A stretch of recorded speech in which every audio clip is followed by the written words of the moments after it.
Caste certificate কেনেকৈ apply কৰিব পাৰিব আজি ভিডিঅ'ৰ জৰিয়তে আপোনালোকক মই দেখাবলৈ গৈ আছোঁ। সকলো প্ৰচেছ অনলাইনতে কৰিব লাগিব। আপোনালোকে আপোনাৰ মোবাইলৰ জৰিয়তে আপুনি ঘৰতে বহি লাভ কৰিব পাৰিব মাত্ৰ 40 টকা খৰচা কৰি। আৰু এই কাষ্ট চাৰ্টিফিকেট আপোনালোকক যিকোনো চৰকাৰী আঁচনিৰ কামত বা চৰকাৰী চাকৰিত এই কাষ্ট চাৰ্টিফিকেট প্ৰয়োজন হয়।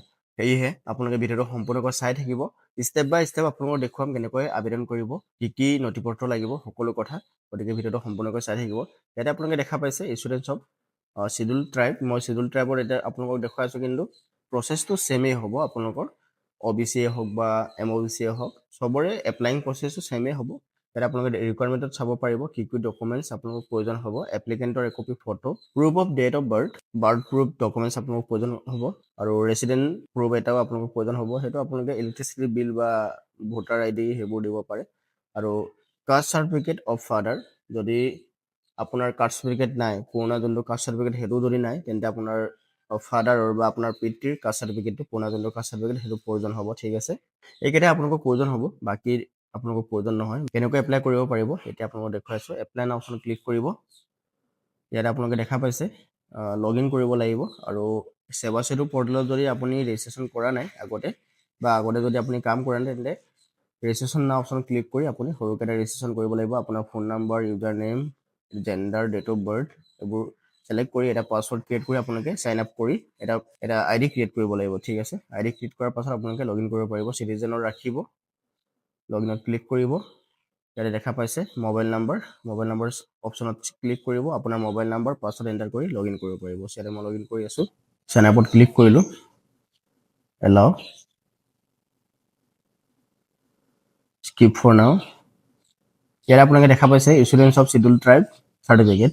ত' ইয়াতে আপোনালোকে দেখা পাই যাব কিমান খৰচা হ'ব আৰু কি নথিপত্ৰ লাগিব, সেইবোৰ চব দিয়া আছে। আপুনি লেংগুৱেজটো চিলেক্ট কৰিব পাৰে, অসমীয়া, ইংলিছ যি আপুনি ইচ্ছাত সেইটো চিলেক্ট কৰিব। এপ্লিকেশ্যন ফৰ, ইয়াতে আপোনালোকে দেখা পাইছে চিলেক্ট কৰিব লাগিব কোনটো কাষ্টৰ কাৰণে আপুনি এপ্লাই কৰিব বিচাৰিছে। চ' ইয়াতে মই STP চিলেক্ট কৰিম।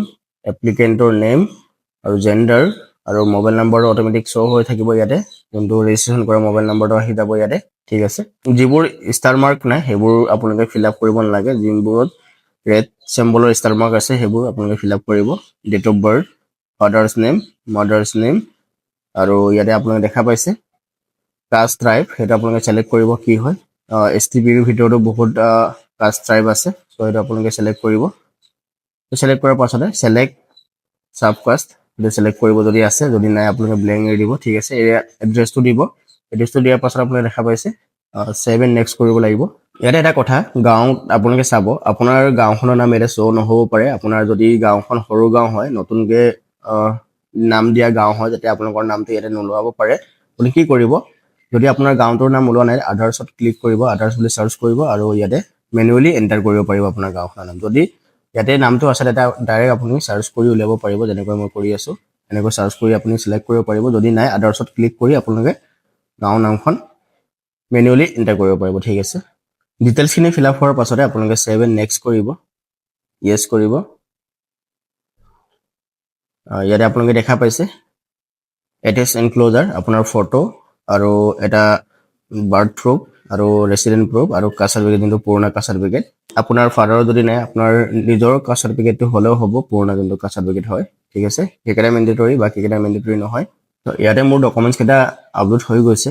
আপলোড হোৱাৰ পাছত ছাবমিটত ক্লিক কৰিম। বহুতেই ইজি প্ৰচেছ হয়, আপোনালোকে মাত্ৰ 2-3 মিনিটমানৰ ভিতৰতে এপ্লাই কৰিব পাৰিব। খালি আপোনাৰ নেটটো ঠিক হ'ব লাগিব। এতিয়া আপোনালোকে দেখা পাইছে যোনটো আপুনি ফিল আপ কৰা এপ্লিকেশ্যনখন ৰিভিউ কৰিবৰ কাৰণে আহিছে। আপুনি এবাৰ ভালকৈ চেক কৰি ল'ব। ক'ৰবাত যদি ভুল আছে, তেন্তে আপোনালোকে এডিটত ক্লিক কৰি এডিট কৰিব পাৰিব, কাৰণ আপুনি এবাৰ ছাবমিট কৰাৰ পাছতে এডিট কৰিব নোৱাৰিব। ইয়াতে আপোনালোকে দেখা পাইছে এডিট অপশ্যনটো, এডিটত ক্লিক কৰি এডিট কৰিব পাৰিব যদি ক'ৰবাত ভুল আছে। আৰু যদি ভুল নাই, তেন্তে আপোনালোকে চিম্পলি মেক পে'মেণ্ট অপশ্যনত ক্লিক কৰিব, অলপ ৱেইট কৰিব, ইয়াতে অলপ লোডিং লয়। ইয়াতে দেখা পাইছে আপোনালোকে 40 টকা এটা পে'মেণ্ট কৰিব লাগিব। এতিয়া ফাৰ্ষ্ট আপোনালোকে কি কৰিব, পে'মেণ্ট গেটৱে অপশ্যনত চিলেক্ট কৰিব। এণ্ড দেন ইয়াতে দেখা পাইছে বহুকেইটা বেংকৰ নাম ওলাই গৈছে। আপোনাৰ এইটো বেংক নহ'লেও, এইকেইটা বেংকত যদি আপোনাৰ একাউণ্ট নাথাকিলেও আপোনালোকে একো টেনশ্যন ল'ব নালাগে। চিম্পলি ডাইৰেক্ট য়েছ বেংক অপশ্যনত চিলেক্ট কৰিব। আপোনাৰ বেংক থাকক নাথাকক, এগ্ৰিত ক্লিক কৰিব, প্ৰচিড ফৰ পে'মেণ্ট কৰিব। কিছুমানে মোক কমেণ্ট কৰি আছিলে যে মোৰ বেংক নামটো তাত ওলোৱা নাই, সেইকাৰণে মই চিলেক্ট কৰা নাছিলোঁ বুলি।